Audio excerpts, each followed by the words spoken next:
This is Dan Dix here, reporting for Press for Truth with some updates today on the coronavirus as we continue to navigate this post-COVID-19 84 nightmare. Today we're going to be looking at this. Quebec City says it will isolate uncooperative citizens in a secret corona facility. Authorities in Quebec City, Canada have announced they will isolate uncooperative citizens in a coronavirus facility, the location of which remains a secret.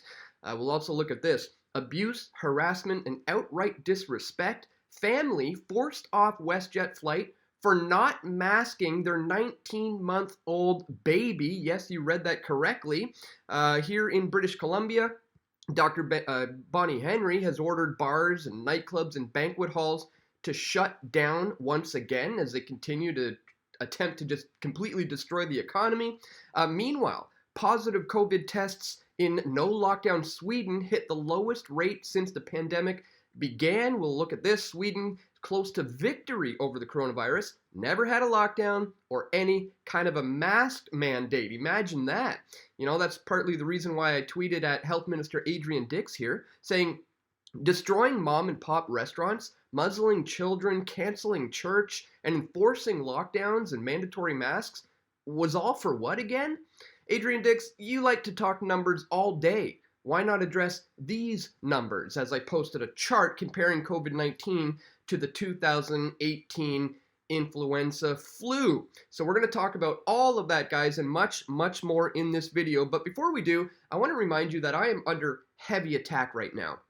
My Press for Truth YouTube channel was permanently deleted, and that has affected me financially in a big way.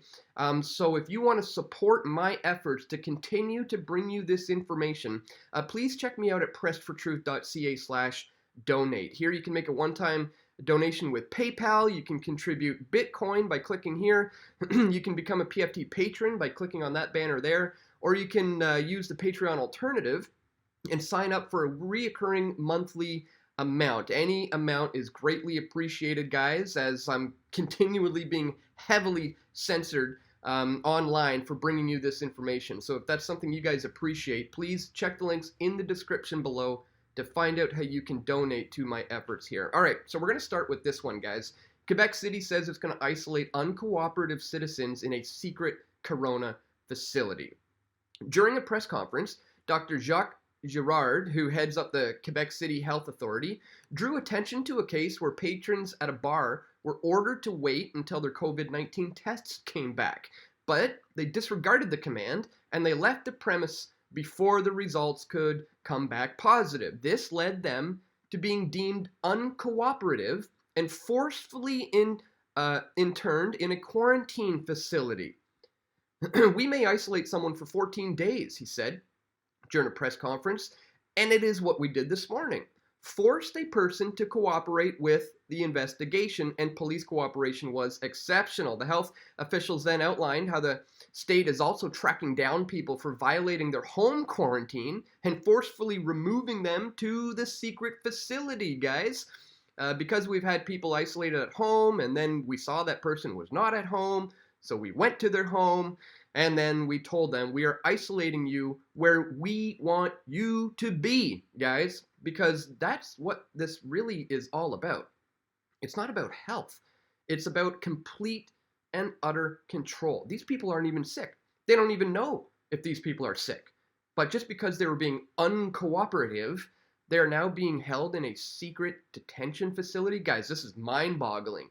I think we need to expose that place for what it is. If anybody out there has any information on where this secret facility may be, please contact me and send me that info at dan@pressfortruth.ca so we can blow the lid off of that one, guys. Meanwhile, here we have abuse, harassment, outright disrespect for the family who's been forced off of a WestJet flight for not masking their 19th-old baby, guys. You can't make this stuff up. This one's unbelievable. A family of 4 traveling to Toronto from Calgary on Tuesday say they were discriminated against after WestJet ejected them from the flight, which was ultimately canceled because their 19-month-old baby wasn't wearing a mask. Safran Chaudhry, his wife and 2 daughters, aged 3 and 19 months, had boarded the red-eye flight Tuesday morning, heading home to Toronto, when 4 crew members approached them in their seats, he said. The crew told Chaudhry and his wife that both their children needed to be wearing masks. My older daughter was eating a snack, so we asked if she could finish, and they said no, she needs to put it on now. Otherwise, the plane won't take off. And we said, no problem, he said. My wife got the mask onto the 3-year-old with a little bit of hesitation, and then turned to the 19-month-old and said, she also needs to wear a mask. He said she even had never worn a mask before, but having one for the baby, they complied. We just wanted to get home. This is the last flight, so we'll comply with whatever they want us to do, he said. She certainly struggled because our 19-month-old has never had anything obstruct her nose or mouth, nor should she. So she became very hysterical. And we still tried to keep the mask on her face. They're doing everything to the best of their ability here. It was then that Chaudhry said the crew told the family that they were being ejected from the flight because their younger daughter would clearly not be able to keep the mask on her face for the duration of the flight. WestJet spokeswoman Lauren Stewart said the crew's concerns were not about the 19-month-old, who staff knew was an infant, but about the couple's 3-year-old. The crew told us it was Transport Canada's policy. Everyone has to wear it or the gates won't close, which means you guys need to get off the plane, he said. He decided to firmly keep the mask held onto his younger daughter's face when staff said the family needed to leave or they would call the police. At that point, 45 minutes after the plane was scheduled to depart, he said the crew left and the police boarded the plane. Stewart said that even after Chaudhry's wife put a face covering on their 3-year-old, the decision was already made to remove the family from the flight. Multiple police officers boarded the flight and said, we need to evacuate you off the plane, off this place, because you are not complying. And I said, not complying with what?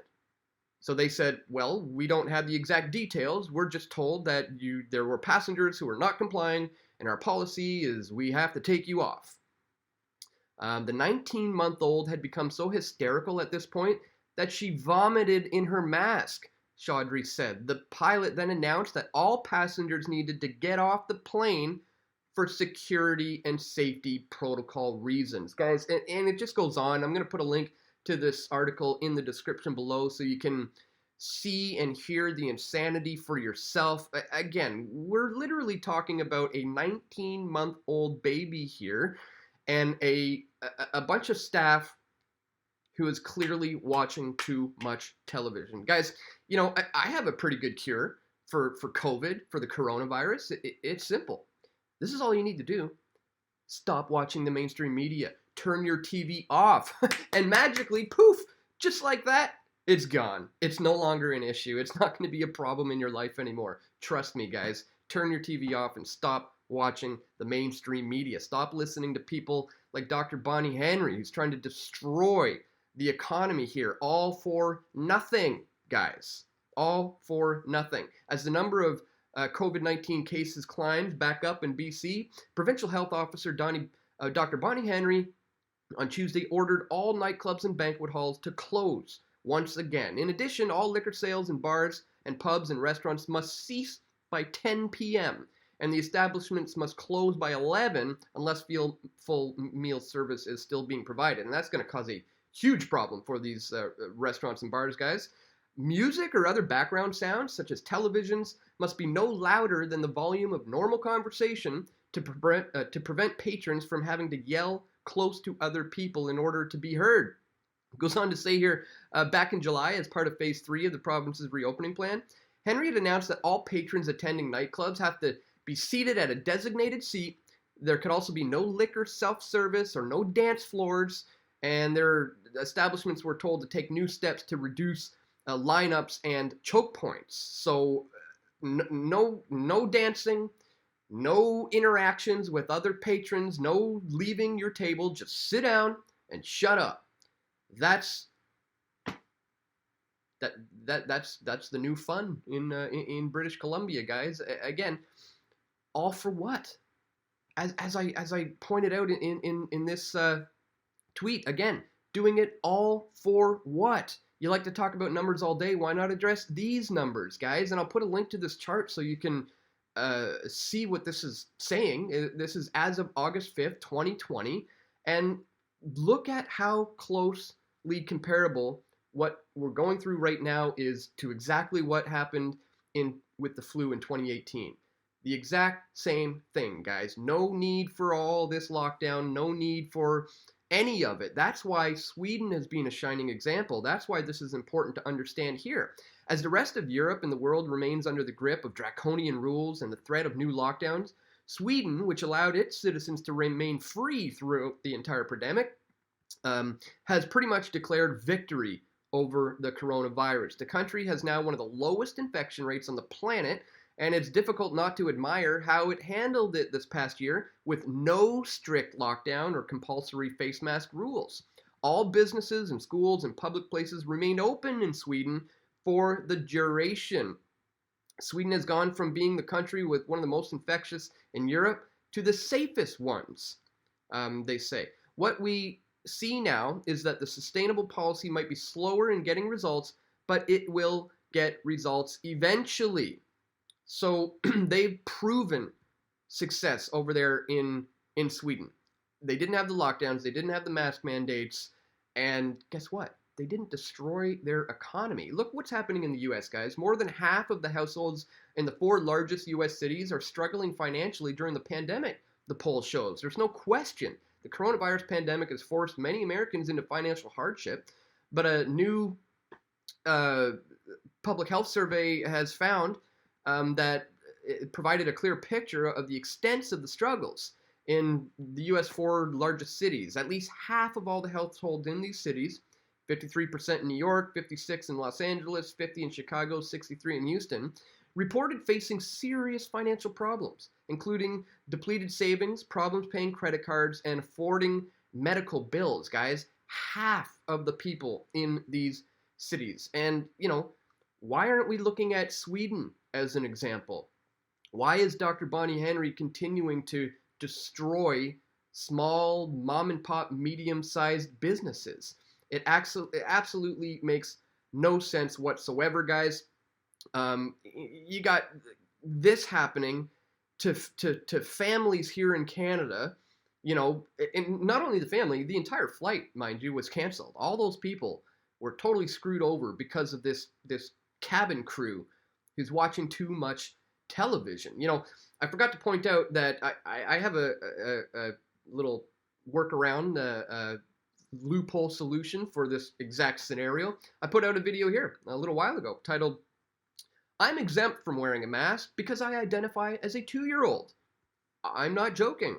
Calgary has just made masks mandatory inside all public places and public transit effective August 1st. And in Washington, D.C., you can no longer even leave your home without wearing a mask. But for each new mandate, there's also an exception to the rule. And it is completely within your right to be fully exempt if you fall under the criteria for doing so. In this video, Dandics of Press for Truth goes along with the flow in Canada, as he now identifies as a 2-year-old child, in order to avoid being forced to wear a mask should these mandates go federal, which indeed seems to be the plan, guys. So if you want to figure out how you can get around these things, take a look at this video here. And indeed, I am quite serious about this one. Look, if the trans community and the LGBTQ plus community can identify as whatever the heck they want to, then so can I in so-called progressive Canada. So there we go, guys. I now identify as a 2-year-old, so I don't have to wear a mask. You can do the same. Guys, also, if you want to protect your privacy moving forward, we launched these privacy protectors. Protect your privacy and your health with a PFT privacy protector. What this is a Faraday cage for your phone. You pop your phone in the pouch, boom, you disappear off the radar from being able to be tracked and traced and databased. We got a beautiful, sleek little design here. I've been working on this for a couple of months. And yeah, we just launched this, guys. So if you're interested in that, you can pre-order one by going to pressfortruth.ca. You click on the top banner, and you'll come to our PFT privacy protectors. So I just wanted to bring that to your information too, guys, moving forward, again, as we continue to navigate this post-COVID 1984 nightmare. So that's all for today, guys. A lot of crazy stuff going on in the world, but we do have solutions. There are ways that we can continue to deal with this in a way that will get our individual freedoms and our liberties back to some degree. You just have to know how to navigate this new treacherous space that we're all in. So that's all for today, guys. Thank you so much for watching. Please, if you appreciate the info I brought to the table here today, please click the thumbs up button, share this video, and stay tuned, guys. We're going to have more video reports coming soon. This is Dan Dix reporting for Press for Truth. We all want truth.